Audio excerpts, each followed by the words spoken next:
ఏకాదశి వ్రతం చాలా గంభీరమైన వ్రతం. అందుకే లోకంలో పెద్దలు ఏం చెప్తారంటే, స్వామి పుష్కరిణీ స్నానం, సద్గురోహపాద సేవనం, ఏకాదశి వ్రతం చాపి త్రయం అత్యంత దుర్లభం.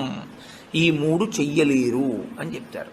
ఎందుకు చెయ్యలేరు? స్వామి పుష్కరిణీ స్నానం, అక్కడికి వెడతాడు, ఆనందనిలయం చుట్టూ 100 మార్లు తిరుగుతాడు, కానీ పుష్కరిణిలో స్నానం చేద్దామన్న ఊహ వాడికి రానేరాదు. సద్గురోహ పాదసేవనం, సద్గురువు పాదములు పట్టుకునే అవకాశం ఇవ్వడు. ఎందుకు ఇవ్వడు?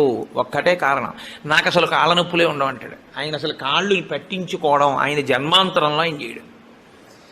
కాబట్టి అసలు గురువుగారి కాళ్ళు బట్టే అదృష్టం నీకు ఎప్పుడు వస్తుంది? నువ్వు ఆయన కాళ్ళు నెప్పెడితే కదా నువ్వు వెళ్ళి పట్టుకోవడానికి. కాబట్టి ఆయన కాళ్ళు పట్టుకునే అదృష్టం ఉండదు. సద్గురోహ పాదసేవనం, ఏకాదశి వ్రతం చాపి, ఏకాదశి వ్రతము చెయ్యలేడు. ఎందుకు చెయ్యలేడో తెలుసా అండి?